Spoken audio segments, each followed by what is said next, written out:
On May 2nd, get ready to escape. Isis, Escape from Transylvania.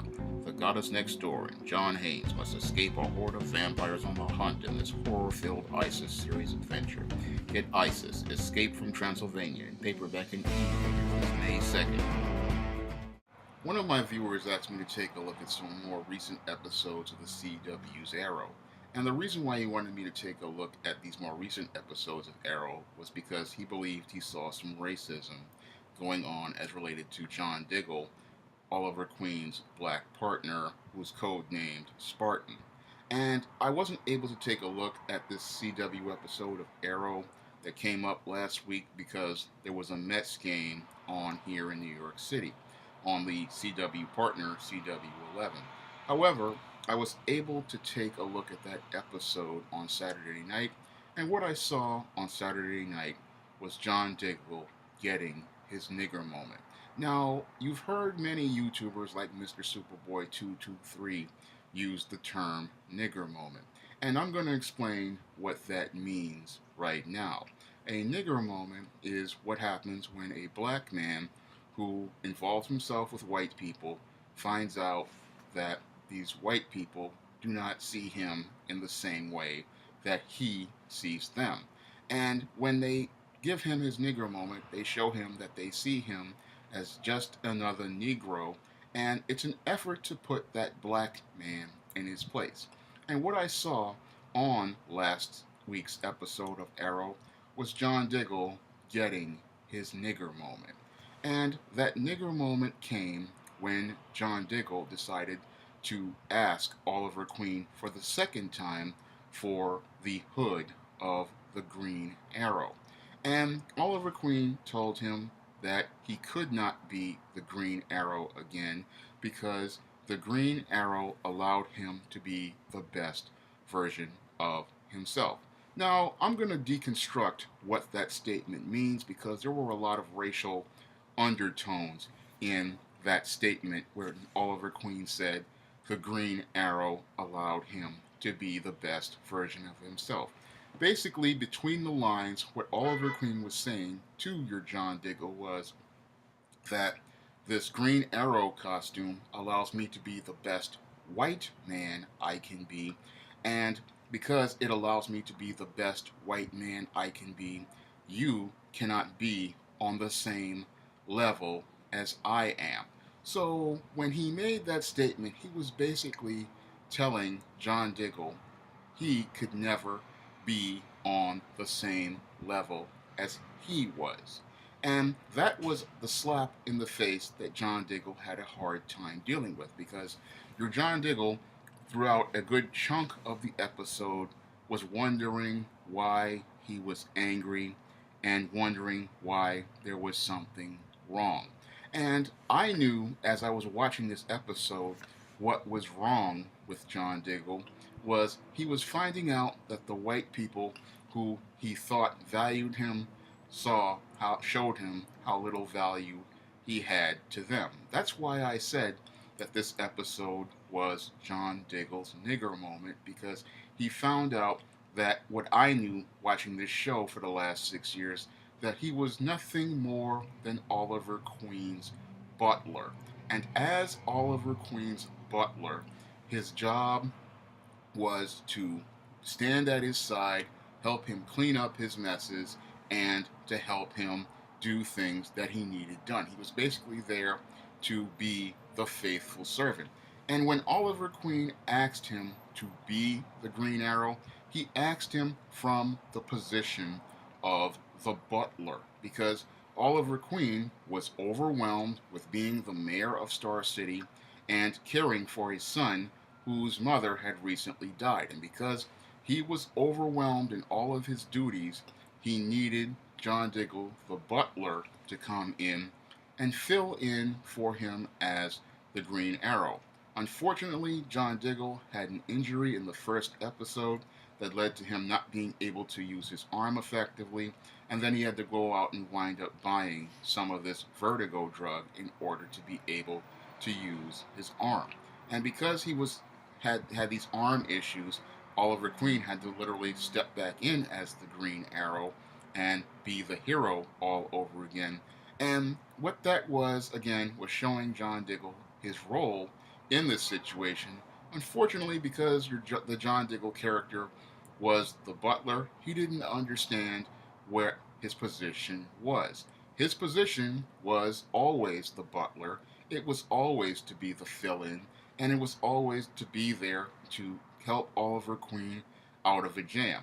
But what your John Diggle thought he was going to do by being the faithful butler, the dedicated servant, and the supportive guy to the white man was he thought that he could use this position to elevate himself to a level that is equal to the white man. And that was John Diggle's big mistake as it related to being a hero, because his whole reason for being a hero was to be Oliver Queen's butler. And that's what made him really angry, was the fact that he thought he could use this position as Spartan to eventually step up, back up to the level of the Green Arrow.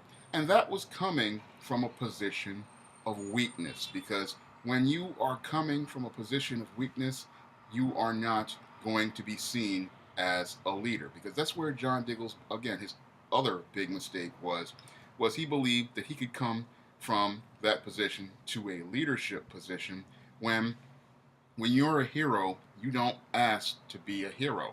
And that was one of the other problems with John Diggle in the last two episodes. He's asking to be the Green Arrow. If he looked at Oliver Queen, he would understand Oliver Queen never asked to be the Green Arrow. He became the Green Arrow based on what he wanted to do, and he defined himself as the Green Arrow. But your John Diggle, because he doesn't understand how things work, he believes that he can be a hero in the same way that Oliver Queen is, by asking for his validation and approval. And this is something many black men believe that they can do. They believe if they come from the subordinate position and are kowtowing to these white people, they'll eventually see what's so great about them and then eventually reward them by giving them some sort of title. And usually when they don't get their title, and that's what leads to them getting very angry. And that's what happened to John Diggle. He got very angry because he felt he should have gotten this mantle of the Green Arrow. He felt he earned it. He thought he earned this hood.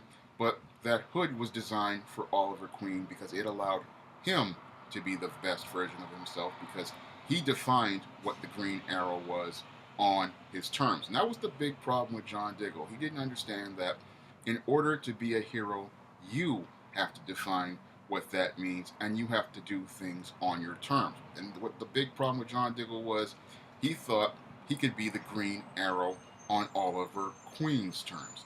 And when a black man goes out here and tries to define his masculinity and manhood on a white man's terms, he is coming from a position of weakness. If there's anything I learned from watching Netflix's Luke Cage, it was this. Luke Cage defined his heroism on his own terms. He set his own standards. He set his own rules. And he did what he wanted to do, and he became the hero he wanted to be, based on the man he wanted to be.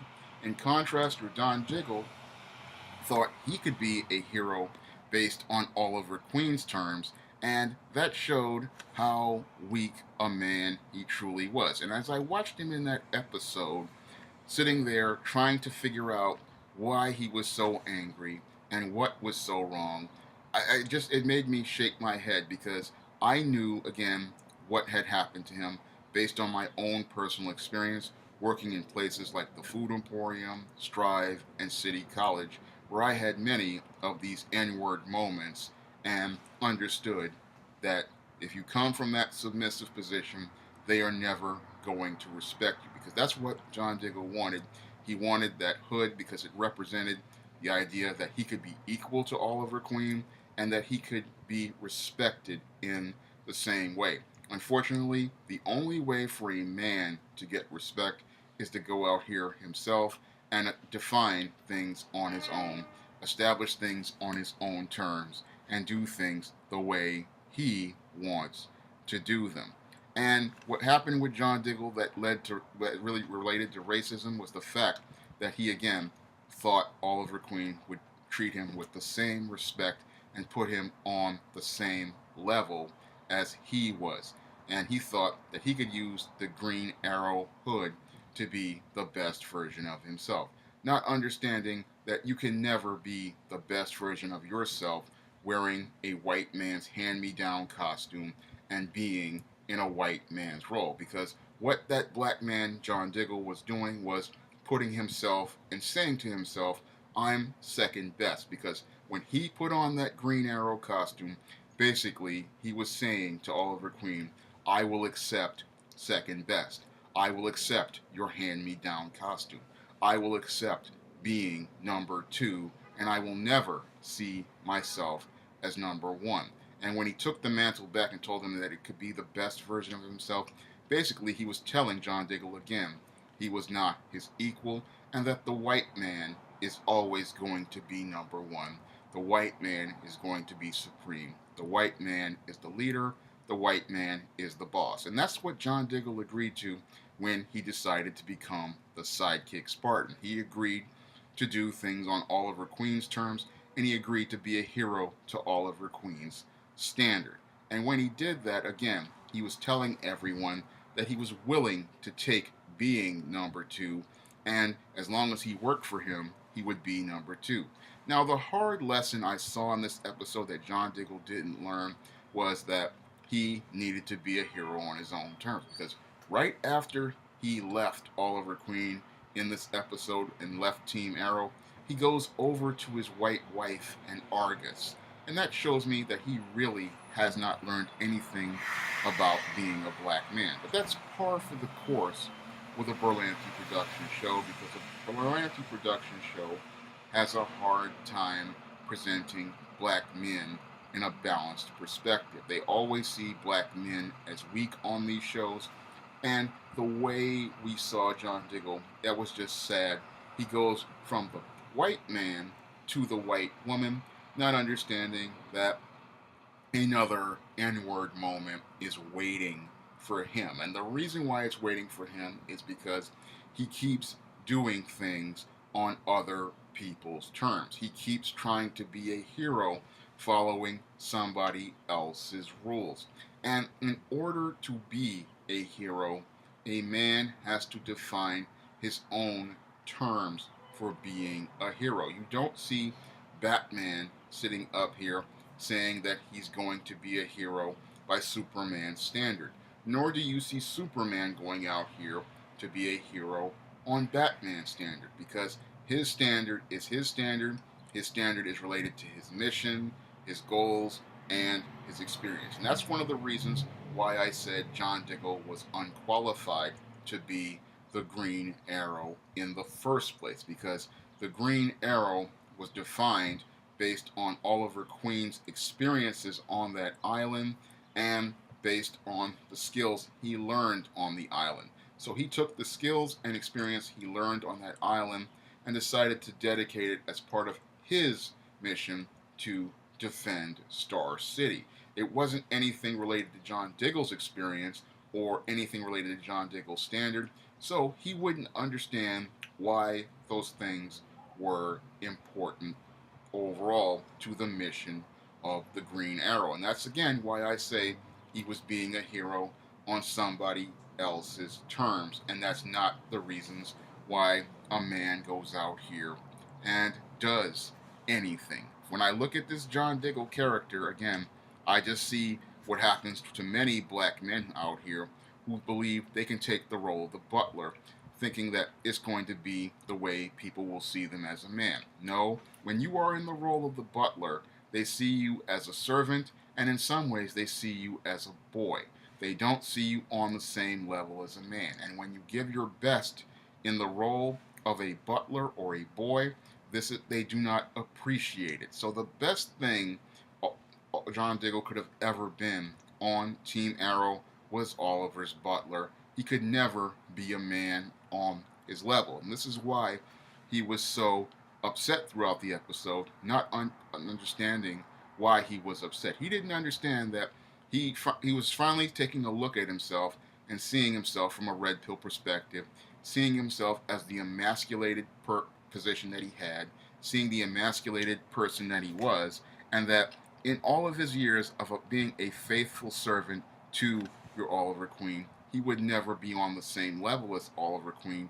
He would never be the shot caller because he was getting the shots called to him from Oliver Queen from day one. And then he had other people like Renee going behind his back and telling on him. And that should have told him something right there. If he was any sort of critical thinker, he would have said to himself, if I'm supposed to be the team leader, why aren't these people respecting my authority? Because if I'm the leader, they're supposed to respect my authority and follow my lead. But no one followed John Diggle's lead in the early episodes when he wore the Green Arrow costume because they saw the hierarchy of white supremacy. The white man was always supreme in Team Arrow. They always followed his direction, and they always believed that his direction was the only direction they could follow. What happened to John Diggle was he got upset because he saw his role in Team Arrow was always going to be the backup man, always going to be the butler, and no one who anyone would really regard in any way, shape, or form. And that's just the way it is for black men who go out here to go working for the white man. They will never value anything you do, value anything you contribute. They will never value anything you bring to the table. And it doesn't matter how much you buck, dance, and bojangle, the way John Diggle did in the last two episodes, begging Boss Queen for the chance to put on his hand-me-down costume. They will never see you in the same way they see that white man does. All they're going to see is a black man filling in wearing a white man's suit. They will never see you as a black man who stands on his own. Because again, what makes a black man a hero is him being the best version of himself, for himself, standing up for what he believes in, and fighting for what he's passionate about. Because when a black man goes out here, he has to understand that he cannot work for somebody else's standard. He has to follow his own standard because these white people will not value you because they don't see you as having any sort of value outside of minor and menial labor. And that was one of the things I believe that really hurt John Diggle the most, was seeing that his role as Spartan was nothing more than being Oliver Queen's butler. And the entire episode, what made it really powerful, in addition to Diggle getting his N-word moment, was the fact that it was a very powerful episode that told the truth about white liberals. Now, when it comes down to the Green Arrow character, he is one of the most liberal characters in all of comics. And as I've said for many years, the liberal always is the biggest racist in the room. And we saw that racism play out in this episode of Arrow in the fact that Oliver Queen passive aggressively gave John Diggle the manhood of the Green Arrow, and then when John Diggle was having problems, he then came back in to take it over, knowing all well that John Diggle was not qualified to be the Green Arrow, basically turning John Diggle into an affirmative action hire, and then making it where he was set up to fail, and then when he failed, then telling him that the only way for the Green Arrow, for him to be the Green Arrow, is because it allowed him to be the best version of himself, because in order for the team to be led and for the team to be at its best, it has to be led by him, because he is the best version of himself and he is the best person to lead the team. And that was the underlying undertones of the racism presented in that episode of Arrow, and in the episode where John Diggle found out that the value of a black man's labor is zero, even when he's giving his best to white people. And that's one of the reasons why black people need to be the best versions of themselves, for themselves, and put black first, because if you don't value you, no one else will. And I'm hoping that's the lesson everyone got out of that episode of Arrow, an episode which really showed how racist white people are, even when they say that you're supposed to be an equal, you're not actually an equal. If you want to pick up my newest ISIS series book, ISIS House of ISIS, you may do so by clicking the link to Amazon.com. You can pick it up in paperback and e-reader formats on Kindle Unlimited. And if you want to help me make more videos like this, you can donate to my Patreon by clicking the link in the description box.